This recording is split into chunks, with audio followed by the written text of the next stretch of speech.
Riya Chabra, and I'm the CEO of Virtue Road. Over 1 year ago, I started learning how to drive.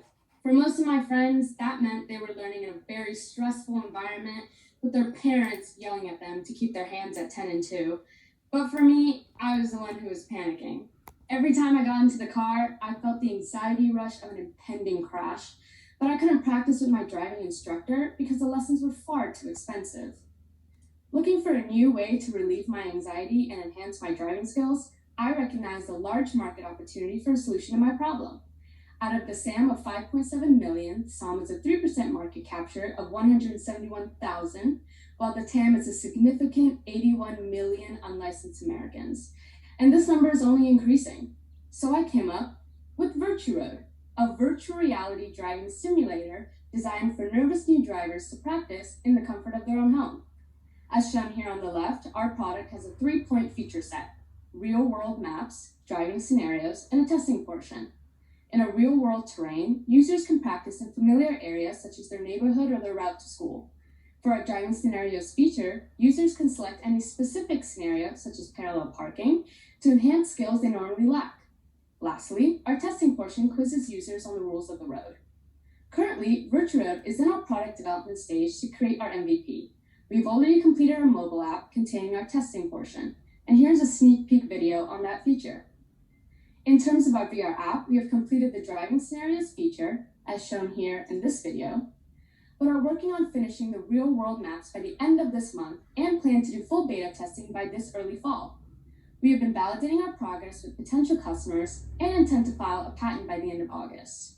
But our vision is bigger than this. Let me first show you some insight into our company.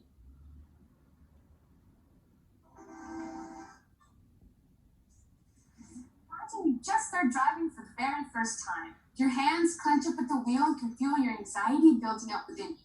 And the perfect answer for them is Virtue Road. Our product is a VR driving simulator that allows new, nervous drivers to practice in the comfort of their own house. Using realistic vehicle components, Virtue Road allows a user to practice any driving scenario in a real-life location. As we always say, be safe, be confident, Virtue Road.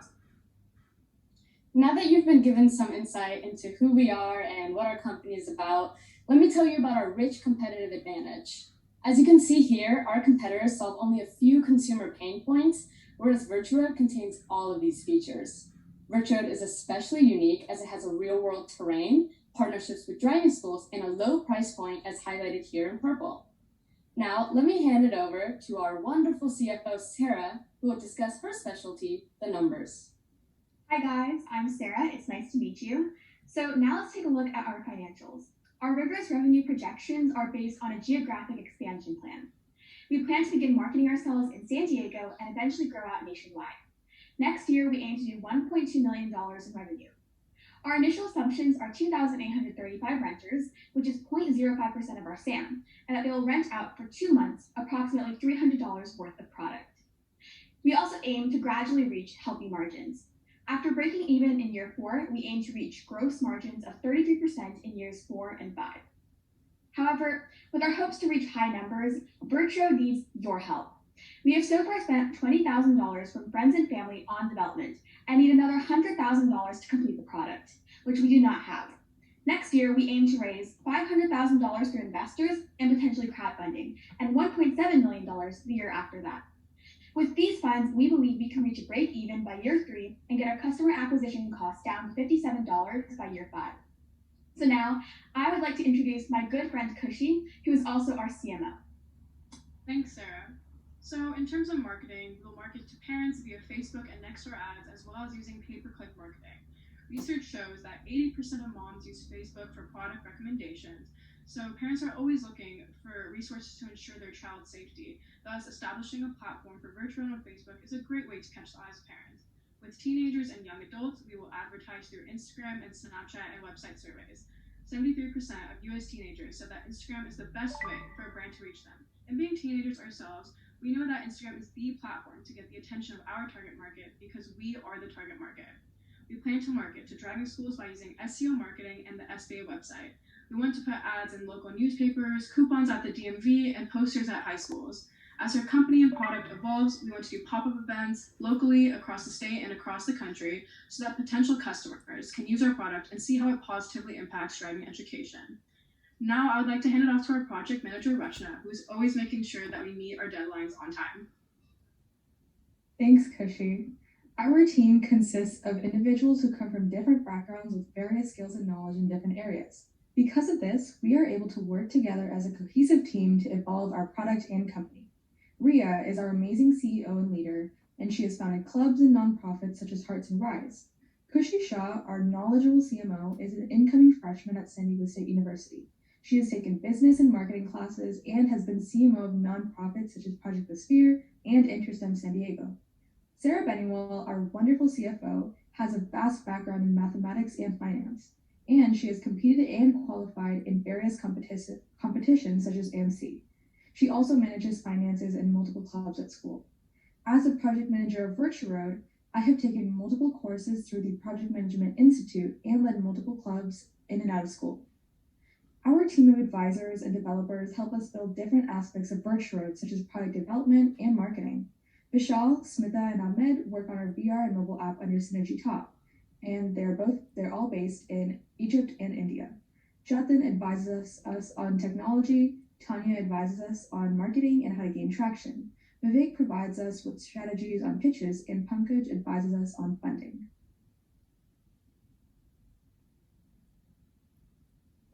With our seasoned team and our feature set, we hope that you can buckle up with us to make the roads a safer place with VirtuRoad. Thank you.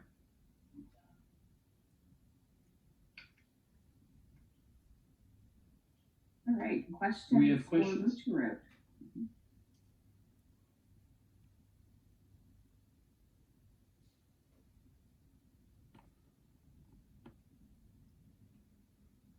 Yes, I have a question. This is Bobby. So does this require some specific hardware, or is it hardware neutral? And what's the cost for the consumer?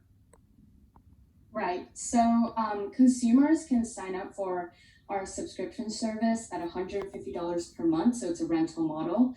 And they will receive our platform with a VR headset, so Oculus Quest 2, and vehicle components. So that includes the wheel, pedals, and gear shifter, as well as our driving simulation software.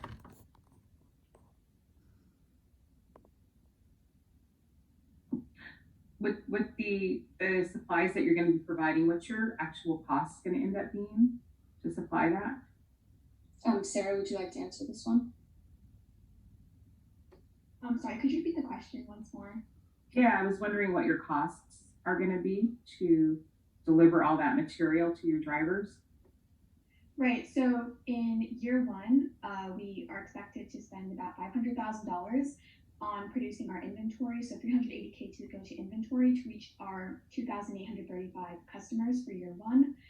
And then following that year, our costs are around 1.3 million, and we won't break even until year three. But then per unit, our costs are approximately $90 per product, so per customer. Do you have a working beta at this point? And if so, have you actually tried to test it with some customers outside of just the group of founders? Yeah, so what we're doing right now is developing our MVP, but we plan to do the full beta testing in early fall. We've completed our mobile app, but we're still working on our VR app, so that hasn't really been tested with outside potential customers, but our mobile app has been validated with our target market. So we have friends who are teenagers ourselves, right? So we test with teenagers and parents. They've been validating our mobile app. Do you have a minimum subscription period? So it would be $150 a month. So they would rent it out for the entire month. Our assumption is through customer validation that each consumer would rent it out for about 2 months. Yeah. Okay, and then you refurbish, do you just clean the equipment before you send it out again? Yes, that's what we plan to do. Thank you. Does that mean your margin does that mean your margin's at about 30%? Yes, so right now our margins will be reaching 33% by year 5. Have you looked at whether the state, example California, whether they'll accept any of this as part of the certified education process? And do they do this? I know you mentioned a couple of competitors, so just curious how, what you might have to do to get that approved. Yeah, that's a great question actually, and that's one of the things we plan on doing in the future. So currently in California, we're all teams, so we've experienced this ourselves. You need to get 6 hours of instruction from an actual instructor or a driving school, and it's actually part of their system to get a license. So in the future, we're considering partnering and connecting with the actual DMVs and figuring out if there's maybe some way that we could connect with them. But as of right now, we're also considering partnerships with driving schools, so they might be able to implement our product into their teaching and training. Have you thought about partnering with insurance companies? Because I think they also give a discount if you take driver's ed. Yeah, we have actually explored that option. Like Sarah mentioned, right now it's just partnerships with driving schools. So Virtued will act as a supplement to their driving instruction. But yeah, that is actually a great idea, and we plan to implement that later on in our marketing. How about schools?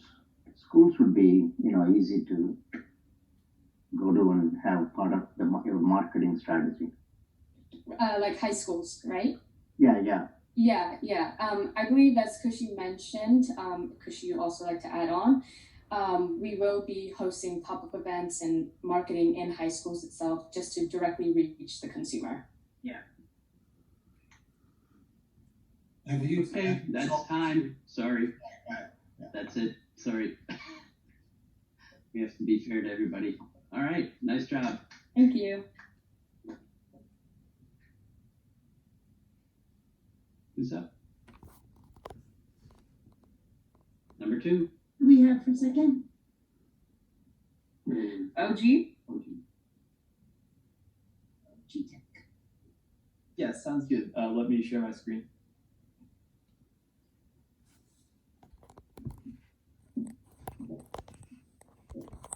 All right. Hello there, I'm Raj Kabari, CEO of Off Grid Technologies. I am coming to you today as a high school senior with the Rec Innovation Lab. And thank you so much to TCA for the opportunity to pitch today. Think back to the last time that your phone died and you had no way to charge it. Though it's annoying to have your devices run out of battery, in some situations, access to off-grid power is the difference between life and death. Whether you're on a multi-day off-grid camping trip or on the front lines of a war zone, access to on-demand power can be vital. Current market solutions fall short. Solar chargers can't generate power at night or when it's cloudy, and bulky pre-charged batteries are useless once depleted. The global off-grid market, including recreational, camping, hiking, and fishing, along with essential use in power outages and living or operating in remote areas, creates a $19 billion opportunity for a better solution. To solve this problem, the patent-pending OG charger incorporates a water turbine, solar panel, hand crank, and wall input, which, combined with an integrated battery, ensures reliable charging anytime, anywhere. The OG charger is a first-of-its-kind innovation that is creating a new market category of small-scale power generation for portable devices. The water turbine is in the front, and inside the watertight container, there is a hand crank, a battery, and a solar panel. All of these components have been tested and are generating power. We are currently iterating and improving this minimum viable product before beta testing. Our solution has 2 major use cases, recreational and essential. On the recreational side, there is a large market opportunity of American campers with 95 million total households that camp each year, 10 million of which went camping for the first time in 2020. The OG charger is poised to capture a share of this market, as 84% of interviewed customers said that they would purchase the OG charger at $180. On the essential side, the government expressed an interest in our technology to power their mobile devices and Internet of Things devices when off the grid. Because of this interest, we submitted it for 2 SBIR grants with the National Science Foundation and the Navy, which would fund the development of the product if granted. In this competition table, you can see the most important features of the OG charger and 2 other premium portable chargers, the Nomad solar panel and the Water Lily hydroelectric charger. The OG charger is the perfect combination of hydroelectric, solar, mechanical, and electrical power. And it's the only charger on the market to combine all four with an integrated battery. At the price point of $180, we are competitively priced, yet maintain a healthy gross margin of 73% on the OG charger. We have a direct-to-consumer business model and a two-pronged go-to-market strategy using our website and the Amazon Marketplace to sell our products. With this business model, we estimate a $34 customer acquisition cost. The OG charger has gone through many iterations to meet the needs of customers. Our team has made the OG charger more user-friendly based on customer feedback and field testing. The turbine is now collapsible, and the interchangeable battery holder makes it compatible with any battery pack. Because the customers we've spoken to have a diverse set of needs, we plan to launch a line of OG accessories to allow customers to build their own OG charger. Our interchangeable part design lays the foundation for the seamless integration of user personalizations. Down the line, we will also launch a new product, the OG generator, which will be able to provide enough power to keep an entire village running off the grid. At present, our message is resonating, and we have won a number of awards at pitch competitions. We have used the winnings from these to build our MVP. In the future, we plan to give back to the global community by allocating a percentage of profits towards donating OG chargers to communities lacking power. Off-Grid Tech has a core team of experienced innovators and entrepreneurs who drive our success. We frequently go camping, fishing, and hiking, giving us first-hand market knowledge. On top of the core team, we have developed an extended network of connections to market influencers and qualified mentors. I'd like to specifically thank my father Vipul, Prasad, and Tanya for all their support.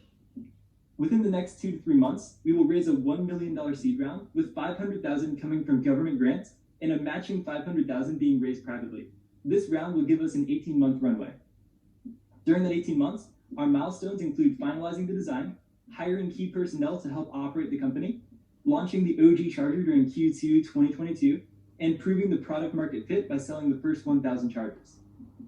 In summary, the OG charger utilizes clean, renewable energy to provide reliable charging anytime, anywhere. We are prepared to take the market by storm due to our unique innovation, ability for user personalization, the large recreational and government market opportunities, and our commitment to giving back. Thank you.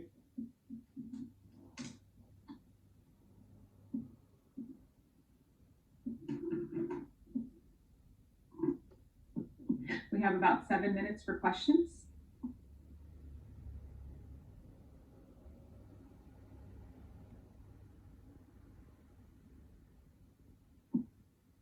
Could I ask what goes into the $34? Half of the price of that?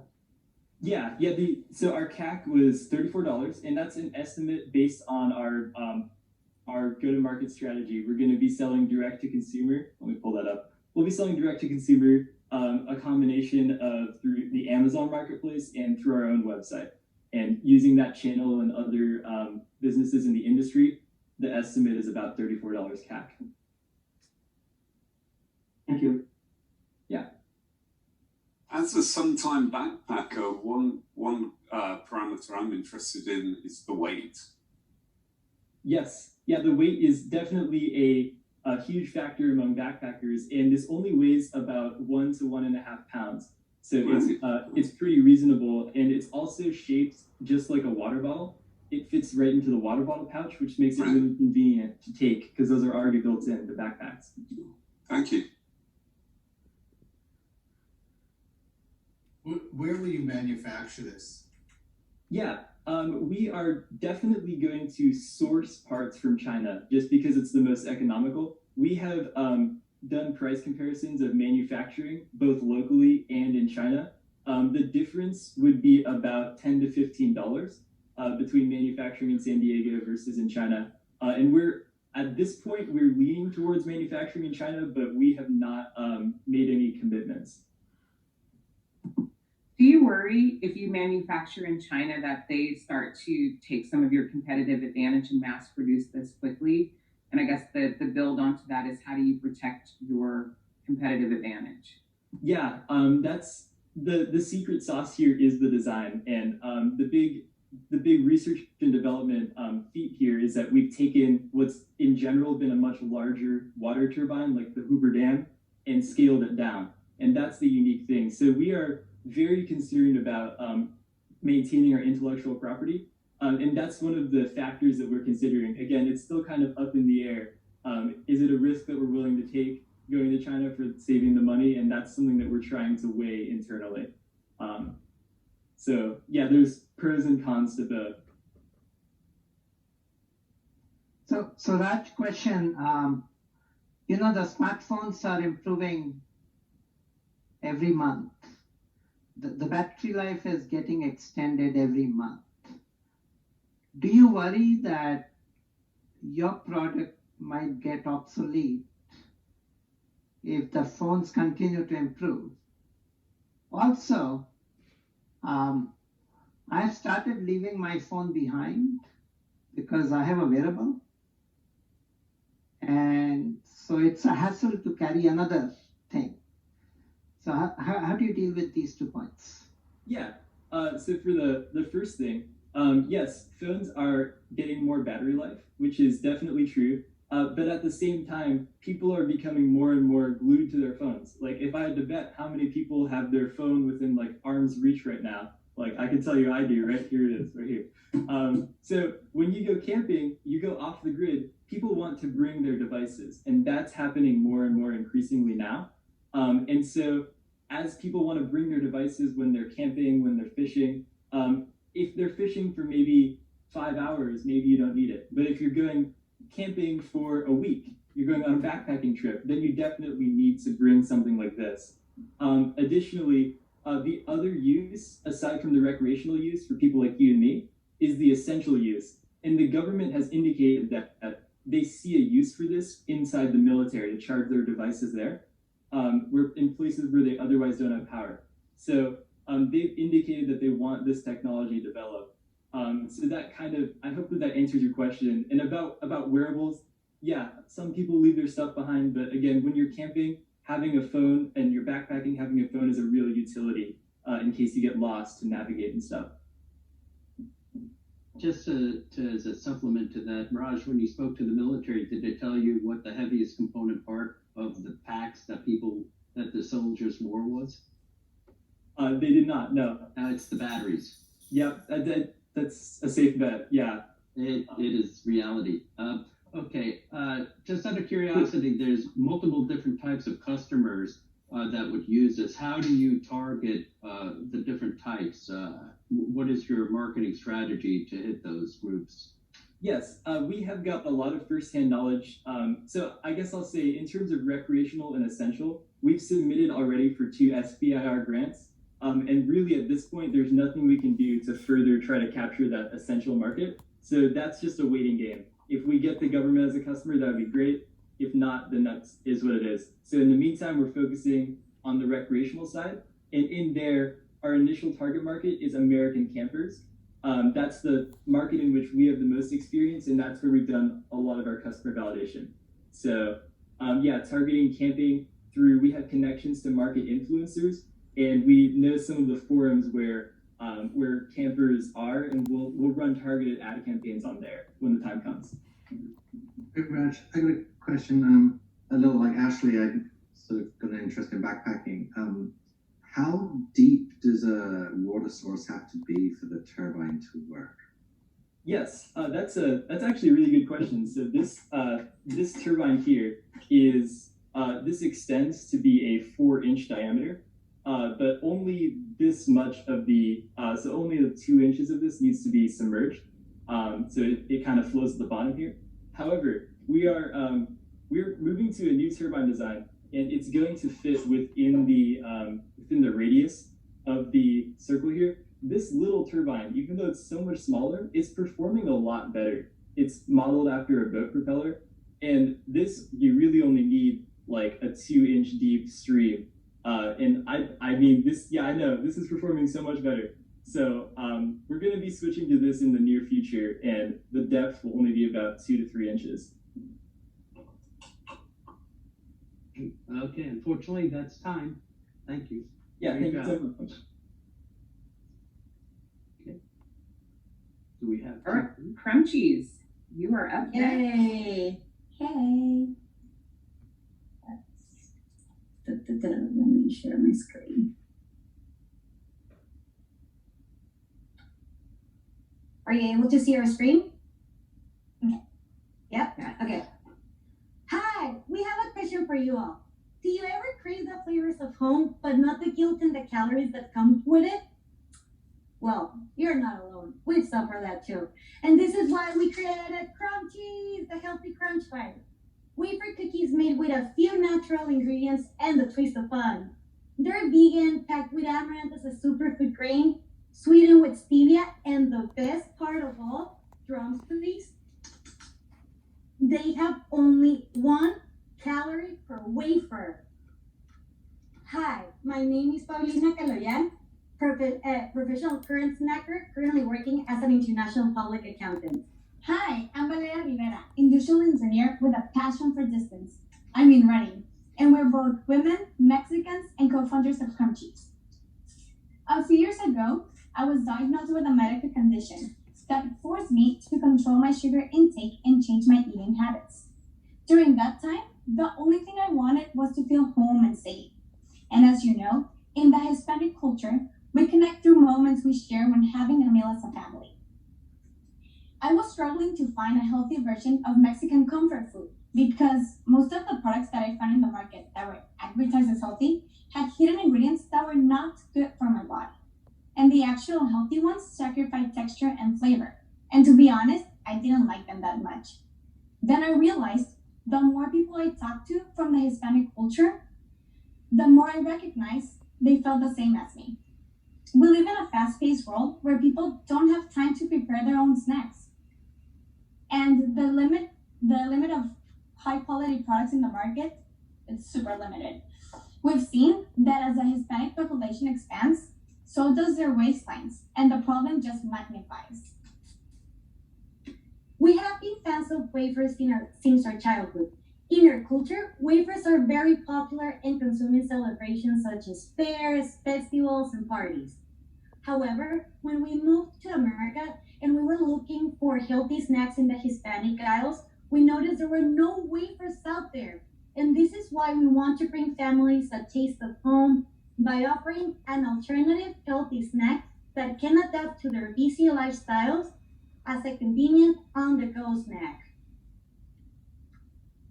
Crunchies are wafer cookies with a few natural ingredients and a twist of fun. They're vegan, packed with amaranth as a superfood grain, sweetened with stevia, and the best part of all, only 1 calorie per cookie. Our current flavors are amaranth, matcha, coffee, berries, blackberry, and chocolate, with a 30-gram pack and a value of $3 per unit. With Crunchies, you can share your Hispanic heritage with younger generations in a fun and tasty way. Our primary market is Hispanics living in America, which make up almost 20% of America's population, and is expected to grow at a 6% rate annually. This means that we have over 61 million people missing home, traditions, and snacks from their country. Our future expansion plan would be to reach out to the health market, starting with a focus on diabetes. We have more than 1 in 10 Americans that have been diagnosed with diabetes. And this number is projected to nearly triple by 2060. As you can see, Crunchies has a strong and growing alternative market. Our current competitors are Mexican companies, Amarea, Calan, and No. However, Crunchies is focusing on the US market. And some of the points of benefits are less waste because of our 30-gram pack and the option of buying a single pack. We've heard from our customers that our distinctive crunch and better texture are some of the reasons why they like us the most and keeps them coming back. Our brand personality shows happiness and excitement, sharing that healthy snacks shouldn't be boring or make you feel guilty. Crunchies will make it easy for you to be healthy with a fun twist. We started seeding the market with a B2C focus that will get accomplished by continuing participating in local events as pop-up markets, health and fitness events, and food festivals. Local stores as coffee shops and ice cream shops. Distributors, webpage and social media, and by sampling at parks and events. In the near future, we plan to operate under a B2B, including subscription boxes, retail stores, expanding in local stores, including workout studios and toddler playhouses facilities, and in collaboration with influencers. We are an early stage startup company and have sold 2,000 units in the last 6 months. We've seen a 25% customer return rate, and we expect to grow 20% by 2022. We aspire to be the next Topo Chico. We love what we're doing, but we need your help with mentorship to optimize our supply chain, to get the right distribution channels, and maximize our profit to officially launch your product. Can you help us with this? Thank you. Cheers. Thank you, Crunchies. We have about 6.5 minutes for questions.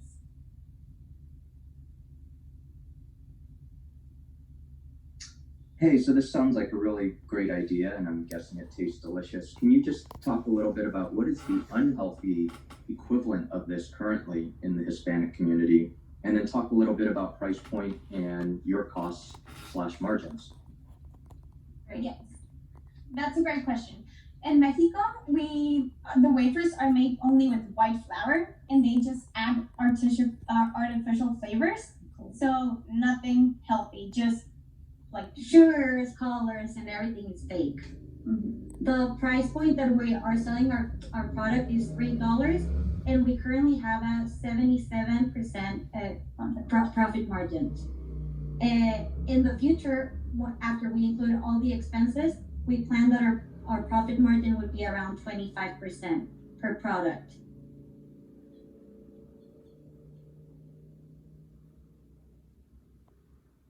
Does this answer your question?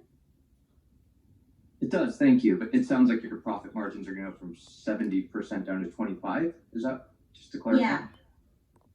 Okay. Can you talk about why the profit margins would be declining so much, please?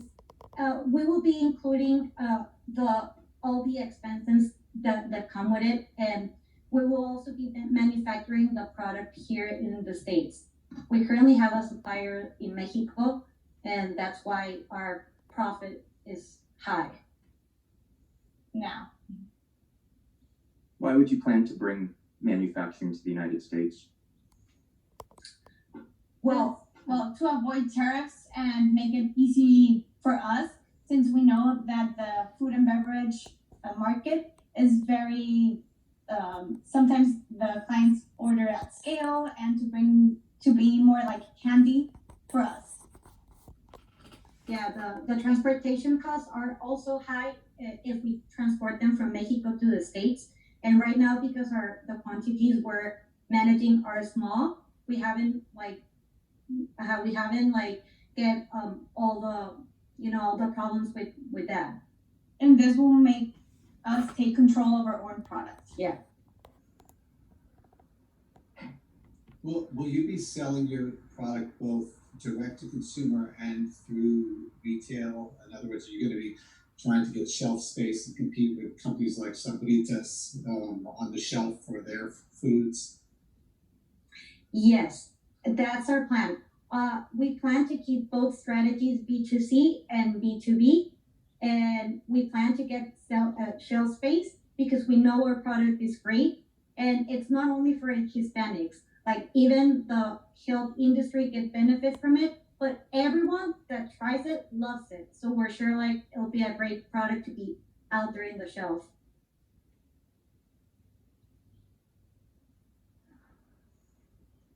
And if anyone wants to try it, just send the address in the chat and we'll deliver for free.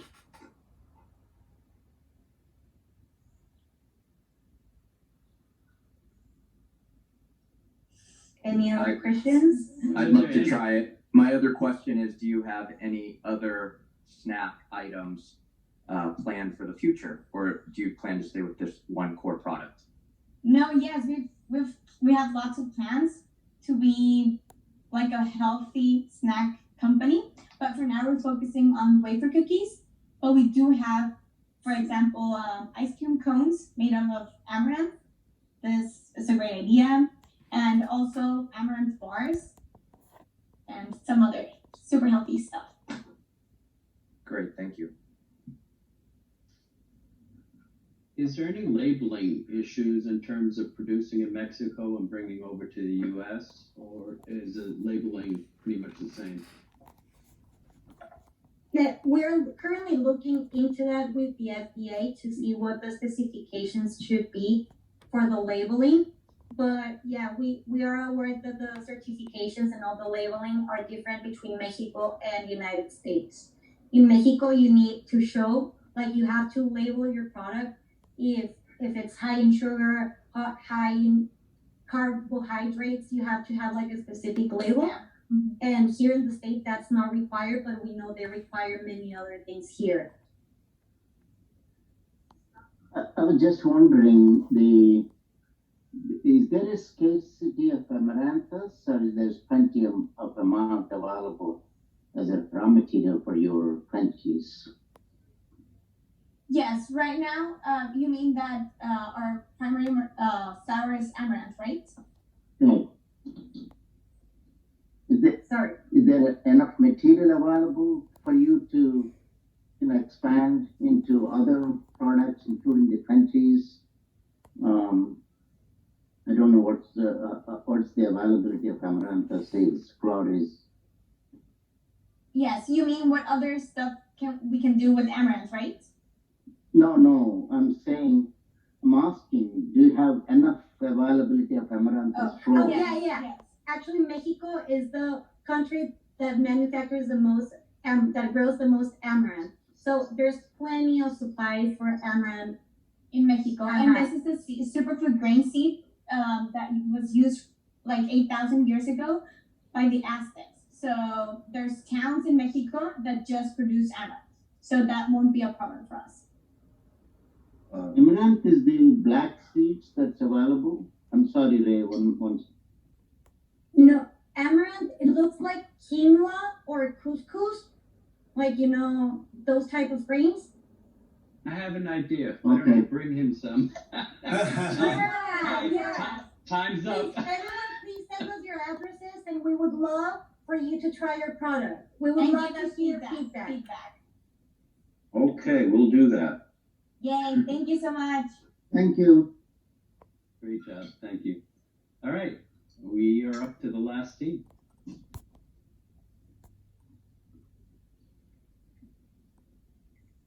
Sure, I'll go ahead and share my screen. Pusimos la mala presentación. Sí, se cambió un slide. Y esto está mal. El viejo. I'm sure you may want to mute yourself. Sorry? I'm sorry. Okay, you're good. Hello everyone, can you see my screen? Yes, sir. Great. So, hello, good evening, good afternoon. My name is Till Hopwick and I'm co-founder of Till the App. We are looking at food waste with our company. And I think we all agree that food waste these days is a big issue. There was this one big case just going public recently about the donut shop employee who filmed all the donuts he had to throw away. And the problem is actually bigger than that. We are wasting about 1/3 of the food we're producing worldwide, which equals $1 trillion of lost revenue only in the US and plays a huge contribution to climate change. That's not all. If food waste would be a country, it would be the world's 3rd biggest emitter of greenhouse gas emissions. And I think we all agree that that's a big problem, but why should people care and download our app? So our research shows that the average food creator, so restaurant, cafe, or bakery, wastes about $50 to $200 every day in surplus of food.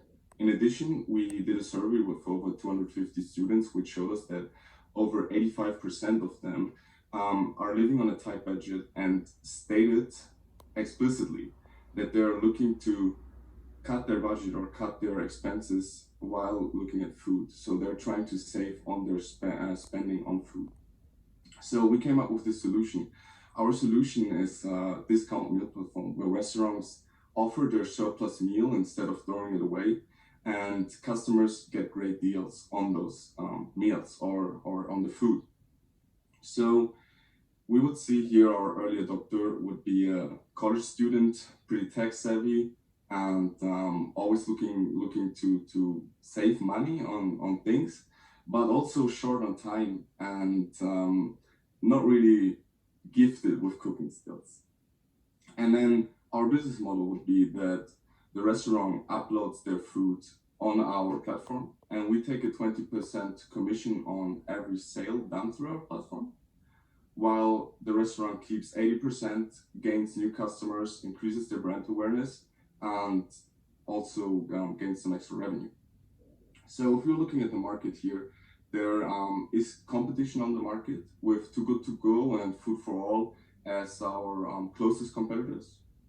So those are operating in the market in 5 to 7 cities, but they are not fully scaled. And then we have other companies like Gooder, Copia, and Replay, which are working in the food recovery industry, but more as a donation logistics provider in the area. And then, of course, we have companies like McDonald's or Postmates, which might be convenient or inconvenient, but pretty wasteful. And with that being said, those competitors are in the market, and we are watching them closely. And since we're already launched and we are having daily customers, we get a lot of learnings every day, and we're getting better and better. And what we have learned is that we want to focus and give our customers a choice. So with those 2 other apps, they're not giving the customers a choice. It's mainly surprise bags for them, but we want the customer to have a choice. Additionally, we're working on delivery, because one of the big feedback point is that the people lack convenience, so they want the food delivered to their home. Also working with legislative partnership, which means there's just a Senate bill passed, and it's called Call Recycle in California, which demands restaurants and the states to look at food waste. Where does the food go? What happens to the surplus, and so on. So we just applied for a non-dilutive grant there in the size of 6 figures. In order to make this whole project happen and scale it, we have a team which covers every area. We have our 2 co-founders. We have 3 co-founders, actually. My bad, 2 co-founders responsible for vision and marketing, and then we have Rahul, our CTO, who has the ability to build our app and scale our app. Also, we have great advisors behind us, like Tanya Hertz with a lot of experience in the field, or Gary Lyons, VP at Sony, or Giacomo Pizzoghini, who is the owner of the Italian restaurant chain in San Diego. So this expertise really helps us to make this project happen. If we take a look at the market, we're looking at over 300,000 restaurants in the US. And if you look at our early adopters, only taking out students' loans in the US, we're looking at almost 14 million students right there. Now I want to come to some success we had in the past. We soft launched in end of January this year. Since then, we have over 3,000 downloads. We have 10 food trader partners on our website. We have been featured in the LA Times and are having a lot of active users on our platform. Things we're working on is one big learning we had is that the door-to-door sales we started with on the restaurant sides of our 2-sided markets are super pricey. So they're time intensive and therefore just super expensive. So right now we're taking a more top-down approach. We are planning pilots with City Heights and Chula Vista, where we take the city to help us to get into these markets. We therefore get a high density in these areas of restaurants, which also helps us to have a hyper look at our network economics, or which we're looking very closely to learn there for the ratios. And then we're also developing an Android version right now. We're about 80% done. We're working on the Postmates API to have the delivery. And our web app is also in the makings. So also I want to say here that we're bootstrapped, but we're testing our hypothesis on a daily basis. We are incorporated as a Delaware C Corp. We're planning, as I said, to raise non-dilutive funding, and the 3 co-founders are working on this full-time. We're based in San Diego, and we have the commitment to pursue this. This is just not just a hobby or a funny idea to us. Then also in the end, I want to thank the rec, especially Tanya for making this happen. I want to thank Ray and Maisha for setting that up, and also Bobby for being a great mentor in the process to preparing for this meeting. Thank you very much.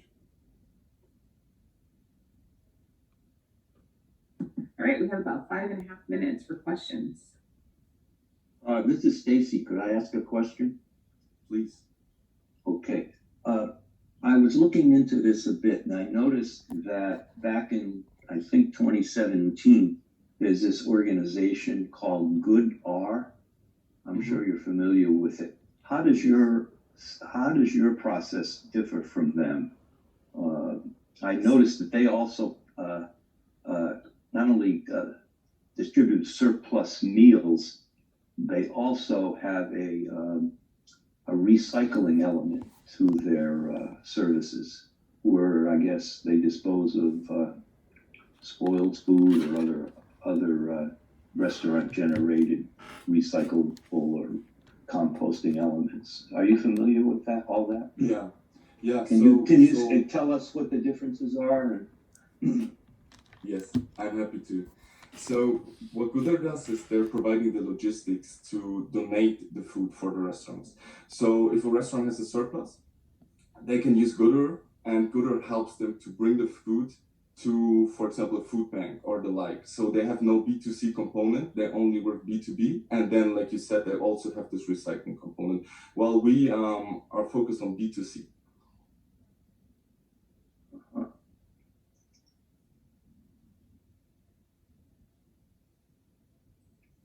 Okay, thank you. Are you done? Yes, I'm done. No. Can I ask a question? Please, yes. Okay. So I think one of the issues is that I know it's nice to have a warm food, cooked right away, whatever time it takes. But maybe your model suggests that you have an expensive way to deliver it. You have to deliver to people. That's what you are trying to do. Yes. Do you think it's good that you can store them overnight and then offer them next day, and then warm it up and offer them next day, and then the clients could come and pick it up? And that way you don't have to really spend a lot of time going around and distributing them, which could increase your margins. At the same time, obviously the food won't go waste. Mm-hmm. So you're suggesting we gather the food and then we have one location where we distribute it the next day? Yeah. That's a really interesting thought process. I would like to take some of the concerns about the delivery away here, because we would just integrate our app with Postmates. So the customer would just use Postmates as a delivery service and would pay the Postmates fee. So right now, if you're ordering foods as delivered to you, you pay the fee anyways. So the only thing we will do for the customers, we cut the price of the meal in half. So they pay the same delivery fee, but the meal only costs half. I really like your idea though, and I think we'll give that a thought too. Yeah, if I'm a student, I want to save money, but I can come and get my next breakfast or lunch, stop your place, wherever you have a big refrigerator, and you say these are the things that are available. We can, provide you at a very reasonable cost, and come and have a breakfast, or maybe, a bagel with cheese or whatever that is, right? Yes. So it doesn't cost you any money to deliver, and I get a good price as a student, because you can, give it for a reasonable price. That's more, I think, traction. It will get more traction than you delivering it, and I'm paying extra to the Postmate. Yeah, I totally see the idea with you. Yeah, okay. Any additional questions on that? Okay, if there's no questions, I would like to say that the students are used to, paying the delivery fee on Postmates anyways. So I see your point, but we still cutting the meal costs in half. So the students would still save money and pay the delivery fee as they're used to. How many sales have you made out of those 3,000 downloads? Out of 3,000, we're about 600 sales now. Oh, pretty good. Yeah, pretty good. And have you experimented with different discounts? Yes. On the restaurant side, for the partners, as well as on the customer side. Yes.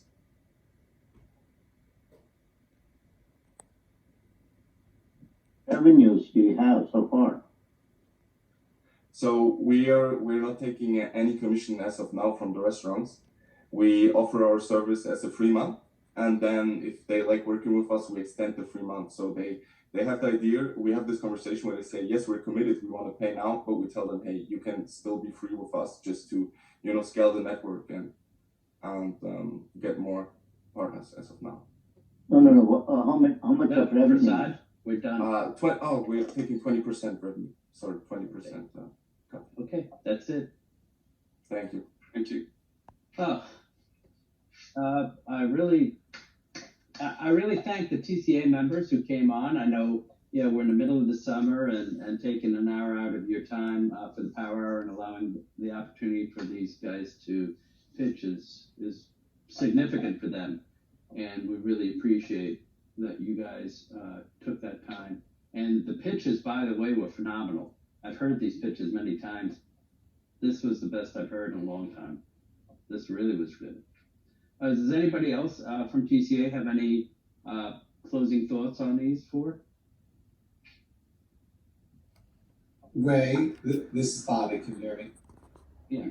It's just a quick question. I mean, is there another step with some of these companies? And I know there were other companies, and I think you may want to also mention that I think there's another event next month. So any of those things, whether it's me, Aisha, or Ray, or whoever, I don't know. But I just want to know what's the next step for some of these companies. So we're having UCSD present 4 teams in about 3 weeks, the next Power Hour. And then in October, we're having the San Diego Startup Pitch Fest. And I'm hoping that, I know Maisha and myself are somehow working with that. I have no idea how all that just yet works. I don't know, Maisha, it's just, but I'm suspecting that you may see these 4 companies in that, and they seem ready to go. And we're hoping that we have a positive aspect with all of this going forward in terms of even the mentorships. I want to thank Bobby and Prasad. I know I'm going to leave somebody out, Maisha. I know Michael. I don't even know if he's on. And there was one more. Who did I leave out? You? Ray, thank you. Ray. I love this stuff. So this is great. But actually having the ability to mentor these startups is so valuable for them. And I cannot tell you how improved these pitches have become. Can I just, go ahead. Sorry, I wanted to jump in and say thank you quickly, and then also just let you know that I did share in the chat a link to our website at the Rec Innovation Lab. So if you are interested in seeing more pitches, we do have many more startups coming through all the time, and you're always welcome to check it out, connect with me, and we'd be happy to share more information on any of you. You can reach out to me. So. Absolutely, and to kind of line it all up, any of the 4 companies that just pitched, there's no pressure on anybody here to obviously give you money or fund you or do anything from TCA perspective, but should you want to pitch into the, let's say, September, October, November timeframe at one of the meetings, speak to your mentor and find out for them if they think you're ready, and we can work that out, put you on a schedule. Okay, that was the whole thing here. I want to make sure we thank Pankaj. I don't know if we mentioned him. Oh, that's who I left out. Yes, Pankaj, thank you for your mentorship. And then the only other thing that I would say here is, all of these teams need so much support to continue getting to the next level. So if any of our TCA members are interested in helping to continue to develop these teams, I think that they would all be welcome to your mentorship. Absolutely. More than anything else, I think. I know Bobby and I are still trying desperately to work out a way to fund, create a pre-seed fund. And can I make a comment also, Ray? Here, yes, of course. So what I realized, I really enjoyed working with Raj That's whom I, mentored last couple of weeks. But I'm sure all of you might have, all four of them are amazing. One of the things I think the TCA not only providing the funding, maybe potentially funding, but also providing some of the management team, because these are all students that are hopefully going into colleges, and I really would like for them to get a college degree, not skip it, right? So there could be opportunities if some of the TCA members with all their experience, expertise, being executives and CEOs and all that, there is a way something piques your interest. I think it'll be nice to really approach these guys and our gals and work with them, not only helping mentoring, but also potentially helping them to take the company forward. Mm-hmm. Can I respond to that quickly, Ray? Of course. Is that okay? Yeah, All yeah. right. This is Stacy again.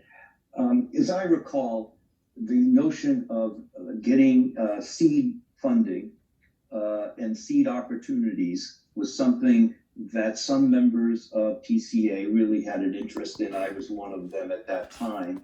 And it is prompted first by the existence of the pandemic, which has made it very difficult for us who are interested in seed companies to go out in person and meet companies. And this format that you've presented, Ray, is an excellent format for overcoming that barrier. That's why kudos to you for that. I think we're going to have to refine what we consider seed, especially what the experience pre-seed. level. Yeah, pre-seed. Okay, Pre-seed, pre-seed. yeah. That's exactly the word. Pre-seed. Right. Okay. Right. And what the age level is, perhaps, what the matriculation level is in school. Those are probably fundamental things that we need to define better within our group. That's all I want to say at this point. But Hey, Stacey, if I in spirit. Stacey, I appreciate that. That's actually some good comments. Ray and I were actually on the call today on this issue, and if you're I don't know if you're in the Flock channel at TCA specifically, Oh, yes. pre-seed, then join us, because we sort of have narrowed our focus and have some strategies as to how we might get to the next step. So rather than time on this call, let's sure. talk about offline, because we've got other meetings going on with this specifically, and I think I can't say we've made progress, but we've clearly made discovery progress in terms of, we don't have the solution, but we understand the problem quite well now. So there's a pre-seed. Go ahead, Stacy. Go ahead. There's a pre-seed channel. I guess I was not aware. Yes. Okay. It's called Pre-Seed Interest Group, or just DM me and I'll put you on it, or Right. you to it. So for the rec teams, here's the challenge. TCA raised in our fund, we went over $5 million this year. We've been going up every year. So our giveaways are typically between 250 or 300 to 500, depending upon how you come in.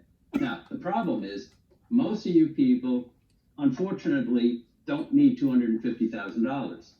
My fear is if you get $250,000, you have to really, really tell us why you need that much money and have a plan laid out, and then going to, I think it was what Prasad said and Lisa said, you need to have a good support group behind you to make sure that accounting-wise, all of that lays out, right? We don't normally get that involved. That's why the pre-seed is more fundamentally tailored to where you're at in most cases right now. So that's just the thinking that we've had. And, a little bit of the worry of if you guys come to us and ask for $250,000, are we going to say, oh yeah, well look, wait, you're still in school, and then what, right? Yeah. So these are real concerns for us. Whereas if we had a pre-seed fund, it would be a heck of a lot easier to deal with this. And so that's what we're trying to fix right now. So Ray, at least two companies, Virtual Road and I think Raj's page. Raj? Are looking, technology. Are looking for like 100K. Yes. do you have specific guidance for them so we can manage expectation?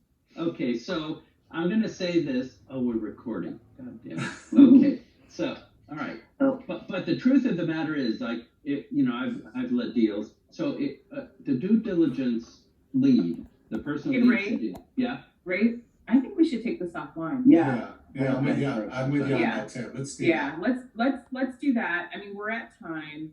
This has been an amazing, We are at amazing time. session. Absolutely. I think we have a lot of follow-ups.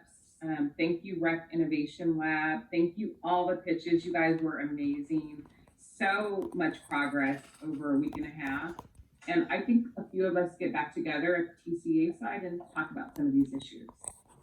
I just want to address Tanya, if I may. Tanya, I was so impressed with the training you're giving to these young gals and guys. And at least my experience, I was really impressed with all the videos we watched and we voted, and then it so happened these four came along, but all of them are great. Yeah. And what I'm looking forward to is actually, in future, we'll come up with this pre-seed fund. What Ray is talking about, Bobby is talking about, we'll find a way to do it. And so we want to encourage these youngsters to, innovate and being entrepreneurs and all that. And we'll fund them, and we'll not only fund them, but we'll also provide the management. Yeah, Prasad, but the bigger deal here is for all of the rec startups that have listened to these four pitches. All of you've heard their pitches before. You've never heard their pitches the way they pitched it today. And that's my point. And that's all to the mentorship. That's all. Right. And that's in 2.5 weeks. So if you guys are not going out and getting mentors to help you on your pitches, especially from TCA, that's on you. We have 36 teams, 36 teams that could benefit. And look at those 4 teams, how much they benefited from your mentorship in a week and a half. I mean, Right. We can do it. I mean, there are I'm sure we can muster interest, and I'm available. I'm sure Pankaj, whoever did this, Ray is passionate, Bobby, all these guys will do it. Okay, we can arrange. I mean, if you arrange a day for us to come, and then we can go through, and then wherever there is interest from the mentors, we could pick up and help them. But the key is the funding, right? I mean, We'll get there. We'll get with the money. But right now, I want these guys to get mentorship. All right. Thanks, you. Everyone. Thank you. Have a good rest of your evenings. And by the way, Maisha was instrumental in this as much as I was. So, okay. Thank you, Maisha. Thank you, Maisha. This was great. All right, everyone, have a great evening. Bye-bye. Thank you. Okay, bye-bye.